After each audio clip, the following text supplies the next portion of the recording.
Hey, Camille. Hey, Cory. How's it going? Good. On take 16. Because last time I did, what's up? We restarted this 3 times. Not 16. I exaggerated. But we're not going to start up 4 times, even though I just realized that the ferocious dog does not have its bark collar on. Yeah. So she's gonna see a bird in the window and we're all gonna hear it. Yeah. That's okay. We'll see. Let's talk fast. Let's talk really fast. Just kidding. Yeah, I've got a interesting concept for you today. What do you think? You up for anything? No. No?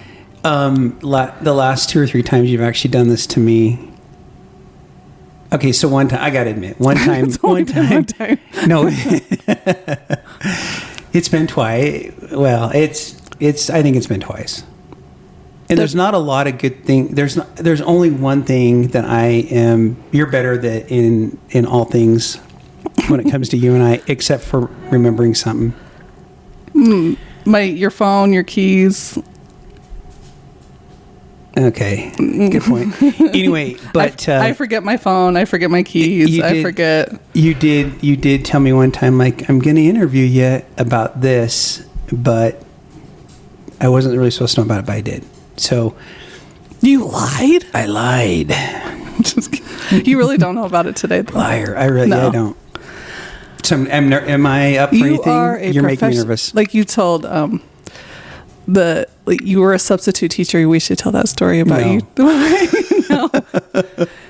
He filled in I'm not one a day. Substitute teacher, but I did sub for a class one day. Oh yeah, let me take that back. You subbed for a teacher. He was a friend of ours. A friend of ours. She runs. I think she runs our. Have we named her our official? Fan club president. Yeah. We're gonna have her on here someday. Yeah, for sure. And you subbed her class, and she teaches fashion design and. Way to go, Camille. Well, that's the class that you were subbing in. Oh no! Hold on. There's a cooking class too. That it was home. It was basically home ec. She does a leadership class, and she had a child getting married. Yeah. And a student needed some help. And fashion design. Got it. Well, no. 7th period. Yeah, 7th. And so she came up to Cory, little Chromebook in hand, hold on. little high school Chromebook. Mr. Meyer. Mr. Meyer. Excuse me, Mr. Meyer. Can you help me with my fashion design project? Here's my Chromebook. I'm on it. And your response was? Well, I can't say because now people aren't going to listen to me. Like, if I try to do anything, they're going to be like, don't trust that guy. Well, yeah. You've really backed me into a corner. Anyway, his response was, Camille, just be careful. I totally can help you. You probably didn't say totally. That's more something I would say. A girl from the 80s. I was willing to help. But I want you to know, I am a professional liar for a living. And I will tell you I can help you, or we can wait for the teacher to come back on Tuesday. Whose name rhymes with Helly Hark. And we'll wait for her to come back, and then you can help her. What would you like me to do? I can lie to you, or we can wait. The little high school student. Okay, I'll wait, Mr. Meyer. So, can you clear up that I do not lie to people professionally for a living, though? That was just me messing around with her. Well, I thought she'd realize I was kidding, but as I said that to her and saw the look on her face, I realized that she didn't. So are we talking about lying? Is that what we're doing? No, we're actually talking about conflict. Yeah, I'm out. So I'm out. I have a conflict with this topic. I have been listening to a master class by Amanda Ripley. Hold on. You just pulled out your iPad, and I can see a whole lot of notes. I know. And let me preface it, and then I'm going to ask you some questions. Okay. It's a master class called The Conflict Playbook by Amanda Ripley. It's really good. Hey, hold on. Why are you reading this and asking me about it? Is there an issue? Is there a conflict here? Well, if you don't think you have a type of conflict personality, well, then you're probably the conflict entrepreneur. Camille, I'm not smart enough to have conflict. Okay. That is incorrect because you lie professionally. Just kidding. I don't lie professionally. I know. Well, I don't know what you told the student. I'm an amateur liar. I'm not a professional liar. Okay. Focus, Cory. Focus. Okay. Conflict. I'm locked in. Okay. So she talks about looping, like listening, replaying when you are presented with an event, right? Like looping through, active listening. I never do that. I never replay the event a million times in my head. We call it post-game, pre-game, post-game at our house. I'm really good at it, actually. And a structured listening technique that helps people feel understood and lowers their defensiveness. If you can like replay, like you are actually really good at this. You're like, okay, so what you're saying is, and you repeat it back to them. I lie professionally. Let me lie to you professionally by repeating this back to you. No. Figuring out the understory, the issues, not really the issues rarely the issue. But what I found the most interesting was the 4 different conflict personality types. So I want you to think, and this may go into a 1-part, 2-part if we can't get through everything, but there's 4 personality types. So I want you to think about what kind of conflict personality are you? And you can be, not multiple personalities, don't take that, but you can be one way at home and one way at work, right? Mm-hmm. Or in different situations. Or you can be a little bit of this one and a little bit of that one, depending on 6, 7. Yeah, 6, 7.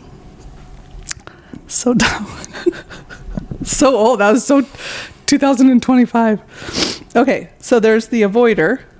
I'm usually a couple years behind. The avoider. Okay, the avoider. They withdraw. Not me. Change the subject. Delay difficult conversations. They seek peace. Nice. Okay. They're nice. Okay. They're not kind. They're nice. Their strength is, if you're an avoider. Okay, hold on. I just need to, because I'm looking into your beautiful eyes and I lost track of what we're actually doing. I'm supposed to pick who I am. Just think about it. Just listen. Okay. Just listen, Cory. Loop listen. I want you to repeat it back after me after I'm done. Just kidding. Okay. The strength, if you're an avoider, is you can prevent unnecessary escalation and provide space for reflection. The risk is the important issues may never get addressed. Like, I'm a little bit of an avoider at home. Like, I don't want to fight about this. Let's not talk about it anymore. I do that quite a bit. Okay. The mediator, I so bad want to say a little bit more to that right now, but I won't. I feel like Cory's like, I feel like I'm getting painted into a corner. Didn't you just say that a minute ago? Oh, yeah. Yeah. Okay. Okay. The other one is mediator. It's a person who tries to understand everyone, looks for common ground, helps people communicate. The strength is they build trust and facilitate cooperation. But the risk is you may prioritize harmony over solving the actual problem. Yeah, I don't think that's me. I'm a little bit more of a mediator at work. I definitely don't avoid at work, but then there's the fighter. They like to confront issues directly, challenge ideas, that's me. Pushes for resolution. The strength is it surfaces problems quickly. Yeah. And drives decision. Mm-hmm. So you're fighting, I'm avoiding. It's just a tango. We have a great marriage. It's a tango we do. We have a great marriage. But the risk is it can come across aggressive. Mm-hmm. And it makes other people defensive. What? I get really defensive when you're being a fighter. Okay. The 4th one is the conflict entrepreneur.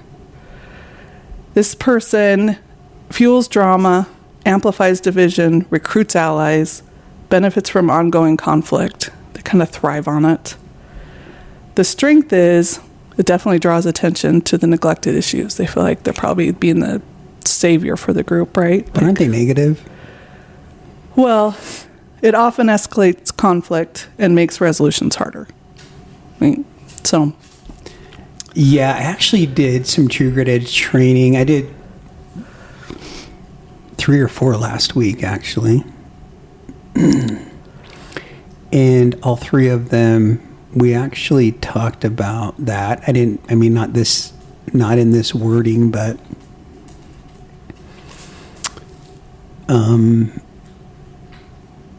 how interesting, I haven't heard it worded that way. But it's almost lazy to be that person. To be that, yeah. It's an easy way. It's an easy thing to be. Well, I'm going to go find the problem. I worked with somebody several years ago, and the day they started, they said to me, and by the way, I'm number 3. We've decided, right? Number 3 did show up after number 4 said this to me. And then I realized I felt like a number 2, if you know what I mean, because I'd said this. Okay. So, but he said, I come in and I find problems. And I go, well, do you fix them? And he just kind of gave me a weird blank look. And I thought, And I just said, well, I feel really bad for you. But anyway. Yeah. Am I missing what number 4 is? No, okay. That's exactly right. Like that, you hit the buzzer on that one for sure. And it's that person that, like, they thrive on that, right? They always have to be right. They rarely look at other people's opinions. They won't walk a mile in anybody else's shoes. They're right, their way, the only way, right? Hey, hold on a second, though.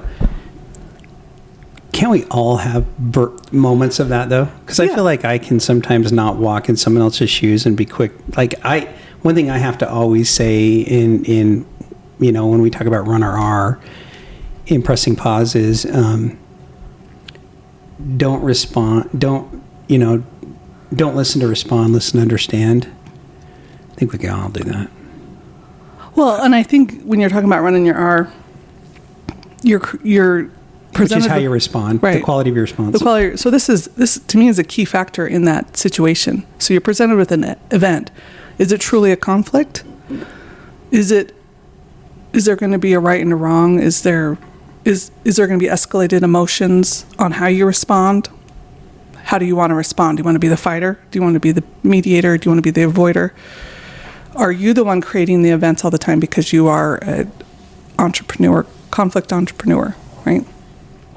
And so in her class, she discussed that, if I grabbed all the concepts correctly, that to be that successful in conflict resolution is to be kind of a little bit of everybody, maybe not so much the conflict entrepreneur, but be the fighter when you need to be the fighter, be the avoider when you need to avoid it, to stop it, to press pause, to give it a big break.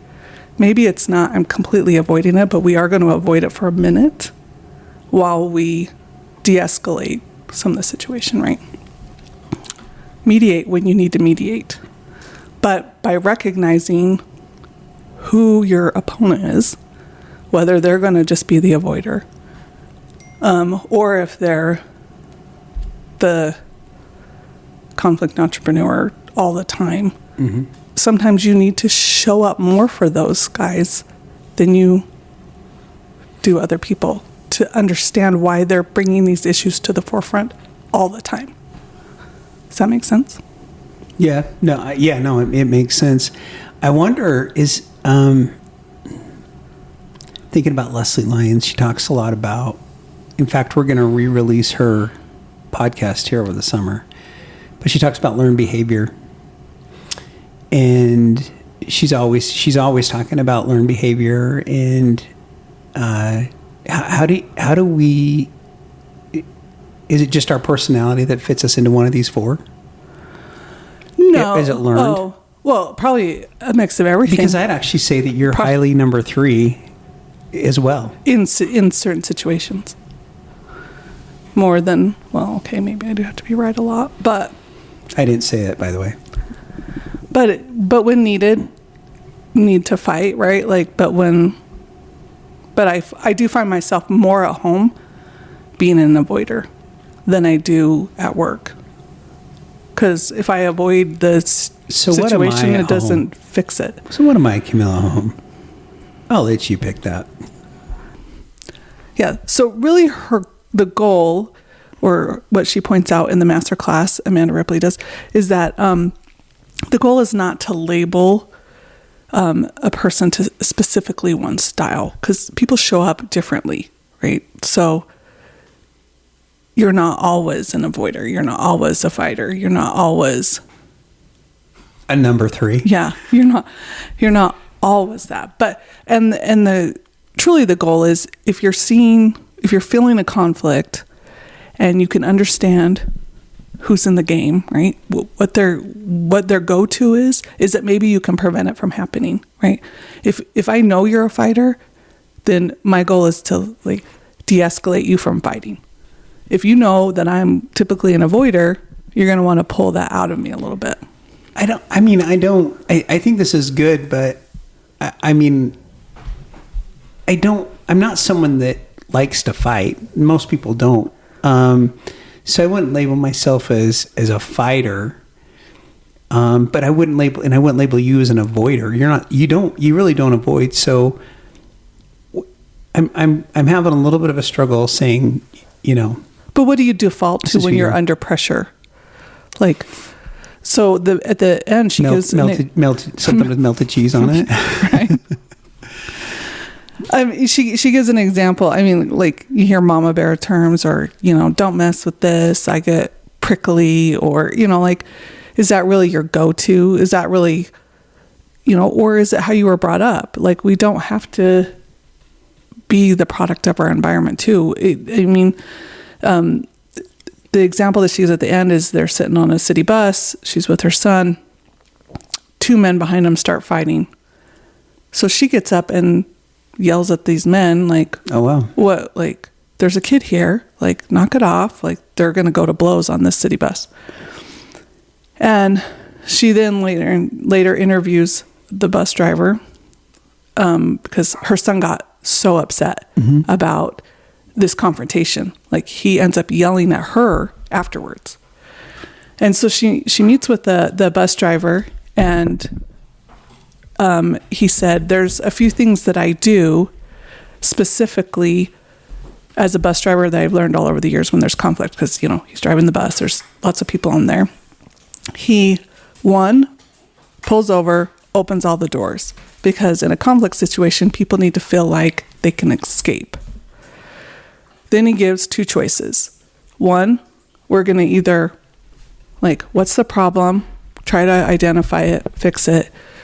We're going to, either let you resolve it, or we're going to wait here. I'm going to pull over. Everybody's going to be 30 minutes late on their transit while I call someone in to help fix this situation. Oh, wow. What do you want to do? And he was able to master this conflict. He's driving this big bus. It's a risk with lots of people. They're tired. They're going to work. They're late. All these emotions. How does he handle conflict?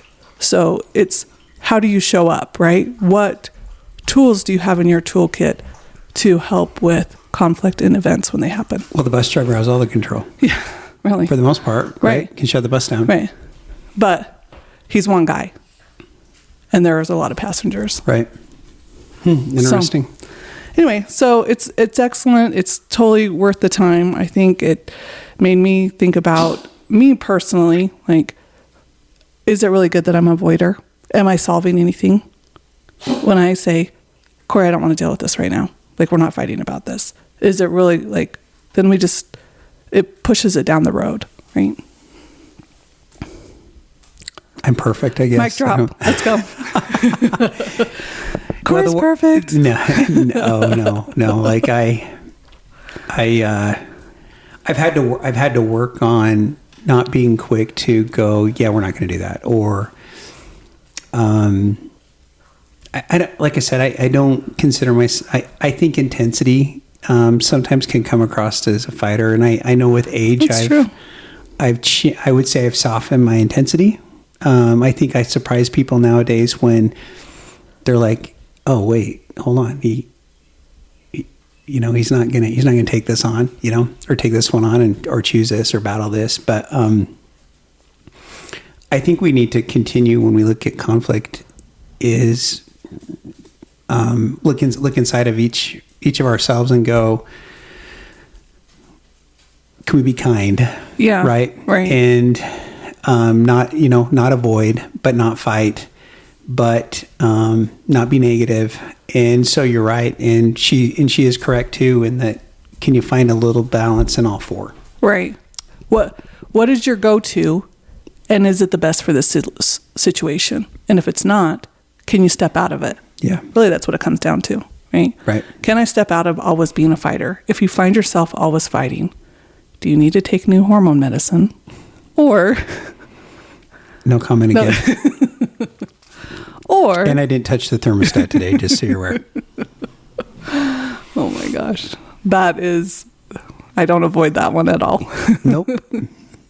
She's a number 3 when it comes to the thermostat I say, lately. If I walk over to that thermostat and it's above 71, heads rolling. No. For all you ladies out there. Yep. 71 we agreed on. That's where we can be. That's where our conflict resolution done. Right. Our tango worked. Well, Camille, thank you for teaching us about conflict. And again, what's the name of the podcast? It's a master class, and so you have to sign up for master class. It's the Conflict Playbook by Amanda Ripley. Okay, it's excellent. I highly recommend it. So it's my favorite time of year. First day of summer hits, and then I love July. July's great because we actually truly get to enjoy the sunsets because they come later. They come later. And the cows are all at summer pastures, so it's just kind of a relaxed time. Get ready for fall, winter when they come back. But enjoy your sunsets, and we will see you next time. We appreciate you listening. We'll see you soon. See ya.